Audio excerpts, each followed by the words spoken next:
కుంభకోణాలు అసెంబ్లీ వేదికగా ప్రజావేదికగా ఎప్పటికప్పుడు నిన్ను ప్రశ్నిస్తూ ఉన్నాం. సో నీ కుంభకోణాలు బయటపడుతున్నాయి. నీ వాటాల పంచాయతీలు స్వయంగా మంత్రులే ఒకరి మీద ఒకరు బయట పెట్టుకుంటుంటే నీ పరువు పోతుందని, నీ వాటాల విషయం ప్రజలకు అర్థమవుతుందని డైవర్షన్ కోసం ఈ నోటీసులు ఇస్తున్నావు. మాకు తెలియదా? ఇవాళ కృష్ణా నీళ్లను ఆంధ్రాకి అప్పచెప్తున్నావు.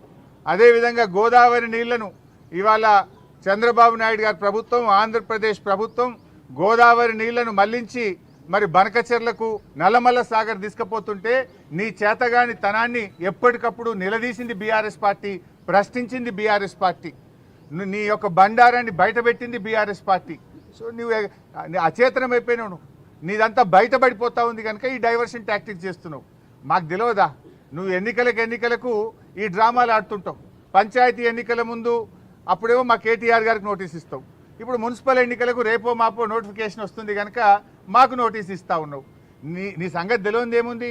మొన్న పంచాయతీ ఎన్నికల ముందేమో రైతు బంద్ వేసినావు. ఇప్పుడు యాసంగి పంటకు ఎందుకు రైతు బంద్ వేస్తలేవు? పంచాయతీ ఎన్నికలు లేవు. కేసీఆర్ గారు ఎప్పుడైనా డిసెంబర్ నుంచే రైతు బంద్ స్టార్ట్ చేసిండు. జనవరి అయిపోయినా రైతు బంద్ పట్టలేదు. పంచాయతీ ఎన్నికల ముందేమో బతుకమ్మ చీరలు ఇచ్చినావు, మహిళలకు వడ్డీ లేని రుణం ఇచ్చినావు, రైతు బంద్ ఇచ్చినావు. ఇప్పుడు మున్సిపల్ ఎన్నికలు వచ్చినాయి, ఊర్లో నిడిచిపెట్టిండు, రైతు బంద్ ఎగ్గొట్టిండు.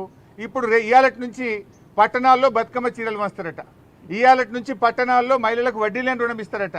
ఇగో ఇవాళ మాకు ఈ నోటీస్ ఇచ్చి మమ్మల్ని ఎంగేజ్ చేసే ప్రయత్నం.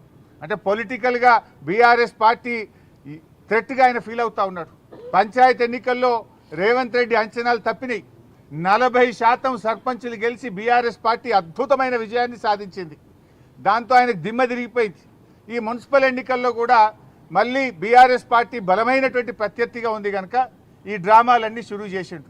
చీరలు పంచి ఎన్నికలు వచ్చినాయి కనుక చీరలు పంచుతా, వడ్డీ లేని రుణం పంచుతా అని డ్రామాలు స్టార్ట్ చేసిండు. మాకు ఈ నోటీస్ ఇచ్చి ఫోన్ ట్యాపింగ్ కేసులో ఏదో ఉంది అనేటువంటి ఒక అంటారు చూడండి, క్రైమ్ సినిమా సీరియల్ లెక్క నడుపుతా ఉన్నాడు. 2 ఏళ్ల నుంచి డ్రామాలు ఆడుతున్నావు.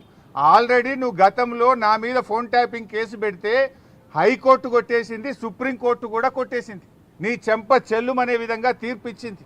నువ్వు పెద్ద పెద్ద అడ్వకేట్లను, రాష్ట్ర ప్రభుత్వ డబ్బులను, కోట్లాది రూపాయల డబ్బులు ఖర్చు పెట్టి పెద్ద పెద్ద న్యాయవాదులను పెట్టినావు నా మీద. ఎంత పెద్ద న్యాయవాదులను పెట్టినా న్యాయం నా వైపు ఉంది కనుక, మేము తప్పు చేయలేదు కనుక, ధర్మం మా వైపు ఉంది కనుక హైకోర్టులోకి మేము గెలిచాం. సుప్రీంకోర్టు కూడా నీ చెంప చెల్లుమనే విధంగా నువ్వు స్పెషల్ లీవ్ పిటిషన్ వేస్తే కూడా కొట్టివేసింది. న్యాయం నిలబడ్డది, ధర్మం నిలబడ్డది. అయినా నువ్వు మళ్ళీ పిలుస్తున్నావు. సుప్రీంకోర్టే కొట్టేసినాక మళ్ళీ పిలుచుడేంది డ్రామా? ఏంది డ్రామా? ఎన్ని రోజులు ఈ డ్రామా నడుపుతావు? 2 సంవత్సరాలు దాటిపోయింది. అంటే ఒక కంటిన్యూస్గా ప్రజల్ని ఎంగేజ్ చేయాలని, మీడియాను డైవర్షన్ చేయాలని, ప్రజల అటెన్షన్ డైవర్షన్ చేయాలని నువ్వు ఎంత డైవర్షన్ చేసినా నేను ఎడవం. నీ బొగ్గు కుంభకోణం గురించి నిలదీస్తూనే ఉంటాం. నువ్వు ఆంధ్రాకు అమ్ముడు పోయిన విధానాన్ని నిలదీస్తూనే ఉంటాం. ఎల్టీపీ పాలసీ ఇండస్ట్రీ కుంభకోణం గురించి నిలదీస్తూనే ఉంటాం. నీ పవర్ స్కామ్ గురించి నిలదీస్తూనే ఉంటాం.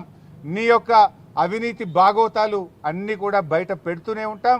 6 గ్యారంటీల కోసం తెలంగాణ ప్రజల పక్షాన నిన్ను ప్రశ్నిస్తూనే ఉంటాం, నిలదీస్తూనే ఉంటాం. నేను ఈరోజు బీజేపీ కిషన్ రెడ్డి గారికి కూడా ఒక లేఖ రాస్తా ఉన్నా. కిషన్ రెడ్డి గారు, మీరే కేంద్ర బొగ్గు గనుల శాఖ మంత్రి. సింగరేణిలో 49% కేంద్ర ప్రభుత్వానికి వాటా ఉంది. సింగరేణిలో జరిగిన అవినీతి కుంభకోణాల గురించి నిన్న మీడియా సాక్షి